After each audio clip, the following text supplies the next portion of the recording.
In this video, I'm rolling with Jonathan again. Jonathan is a fellow purple belt at the school. He's probably 15 years younger than me. A little bigger, a little stronger, maybe a lot stronger. So we always have good rolls. Here we go, I got him in a triangle. His other arm is saving him, his left arm, and he was able to pull out. Yeah, so we have 4 other rounds on this channel if you want to see how we've been progressing over the last 8 months. But we know each other's game well, and our rolls are always very technical. That was a nice sweep to come up. I basically used 2 legs on one leg on his thigh to roll him over by scissoring, which is a principle of sweeping I've been using a lot lately. So here I'm trying to pin his legs very slowly, very incrementally. I trapped his other leg so I could kind of climb him, Gordon Ryan style, when he does that floating pass.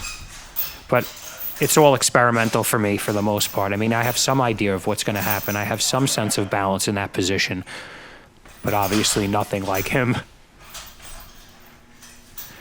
So here I'm, again, semi-experimental. I have my knee wedged in there. I kind of want to see where this goes. I think Jonathan's fundamental error that I've noticed after analyzing it over and over, like his right leg, you see, his right leg's not doing anything. And this happens a lot, and I noticed this during our roll. So he has to keep that right leg engaged in a more meaningful way. Either put his foot on my knee, put his foot on my hip. See, even here, it's just hanging. So it's almost like I'm fighting one leg. I tried to just do my step bypass. He initially defended.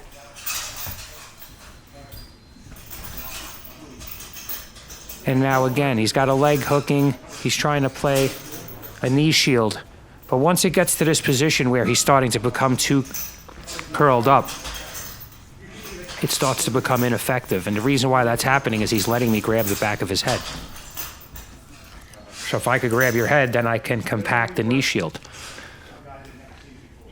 So here he's grabbing my head and pulling me into him, which really doesn't help. Now I point my knee up towards the ceiling and clear the hook, which I've done in many videos. Such a valuable move.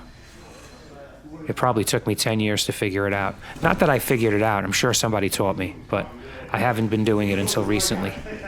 Or I haven't noticed it. Watching these videos has really helped tremendously.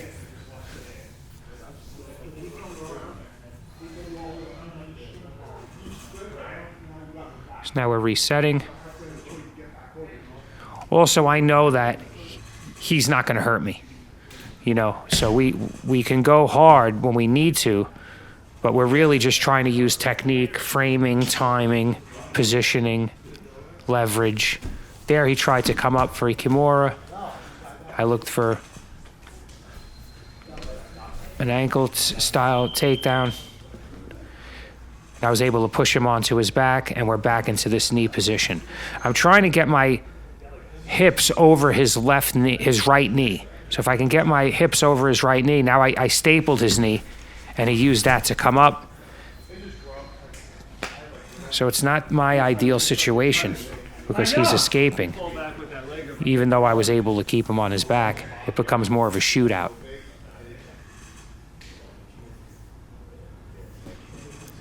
So here again, I'm just trying to staple his legs. Oop. I think I either hit him with the back of my head or the back of my elbow into his chin.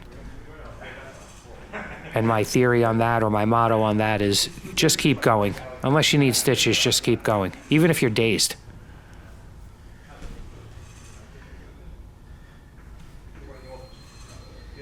You get hit in the head, it's martial arts.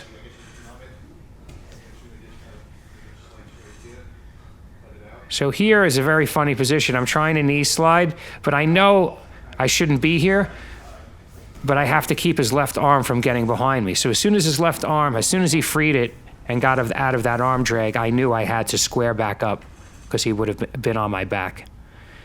Here my hands are in a defensive position. I'm resting. You could see like my hand is limp sometimes because I'm trying to be as loose as possible.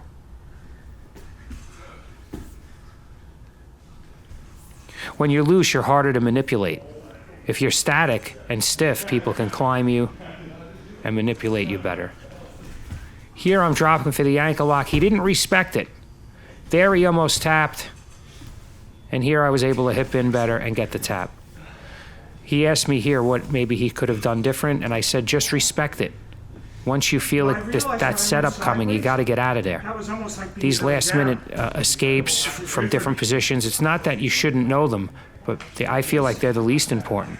It's much easier to avoid letting somebody wrap up your ankle like that. That's like saying, oh, well, somebody got a rear naked choke on me, and their arm is tight around my throat. How do I get out? Well, you don't let their arm get tight around your throat. Here, that was a cool guard pass. He has his arm underhooked over my back, which is a really, really bad mistake for a number of reasons. You never want your elbow away from your body. The more your elbow and knees are separated, the worse the position is for you. There I was able to ride him across. I do that a lot. So I was in knee on belly, and I go back the other way once I feel him escaping. So I jump to the other side, and I keep my feet together so he can't catch me in a guard, and then I establish control on the other side. So I have my knee right next to his hip. That prevents him from getting his guard back. He knows that, so he's trying to bench press me away to make space. Here he's starting to get his knee in. I clear it. I hollow out my hips, and I go to north-south.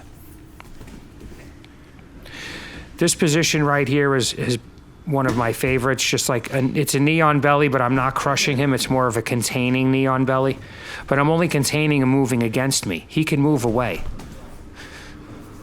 That I tried to jump over, and he was able to catch my foot and sweep me. Great move by Jonathan. Also, as you can see, when a sweep works, it shouldn't take a lot of effort. You shouldn't be slamming your partner.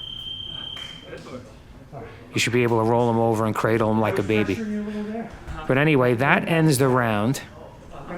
We actually did 2 rounds. I think you guys know my theory about that. I like to do 8 minutes, even 9 or 10.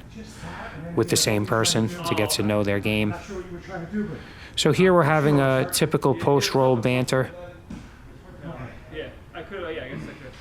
I've been a purple belt for 6 years. Jonathan has been a purple belt for a year, I think, or something. So even though we're both purple belts, there's a difference in our knowledge. So here I was able to show the howdy choke. I found out the name. So he was asking me about that. I had him in one, but it wasn't solid. And I warned him, I said, if you tough out this choke, you could crack a rib. There's other things that can happen if it's applied incorrectly. And I was applying it incorrectly. Not that I realized it. I was realizing it as it was happening.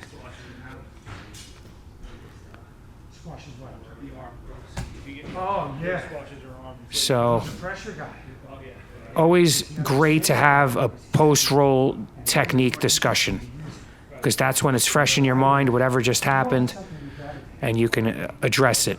Now, people that do tournaments, they think that's, not they all think it, but many think that's the only way to get better. Oh, well, I had to see that one mistake meant so much. But to me, any mistake means so much. If I'm rolling and someone's doing things that I can't counter, I have no idea, I have to learn. I have to correct that mistake. I don't need to lose in a tournament to correct it. But again, I'm not preaching. If you want to compete, that's fine. Thank you for watching. If you want to support the channel, I have a merchandise store. You could buy me a coffee. Both links are in the description. Please like, and if you haven't already, subscribe. Thank you.